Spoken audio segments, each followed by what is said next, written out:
Discrétion.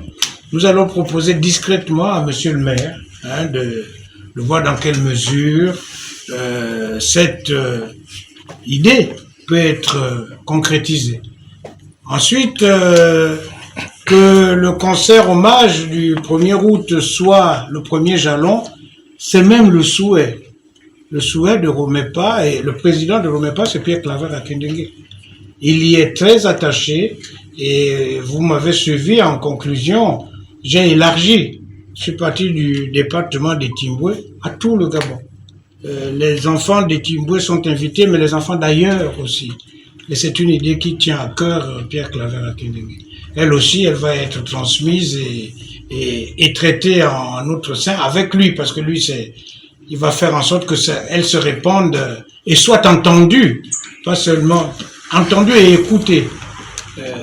Là où ça peut se faire dans la communauté des artistes, la communauté gabonaise des artistes.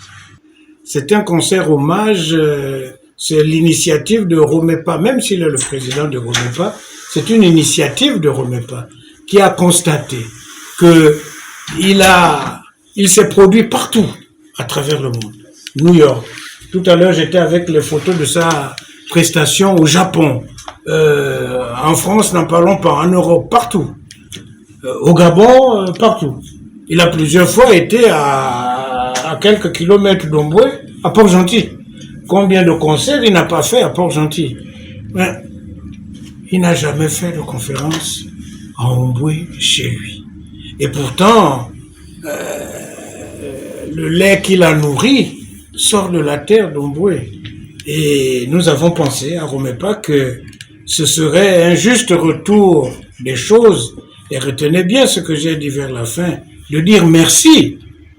Dire merci à ceux qui l'ont inspiré, qui continuent à l'inspirer. Écoutez les chansons de Pierre Claver Akindengue. Il n'oublie jamais les génies des eaux.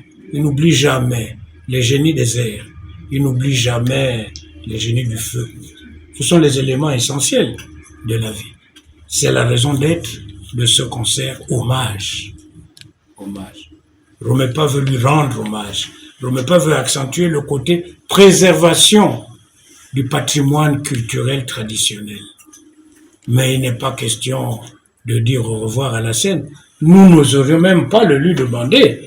Le premier vice-président de Romepa est là, nous ne pouvons pas lui demander ça. D'ailleurs, je crois qu'on risque de subir ses foudres.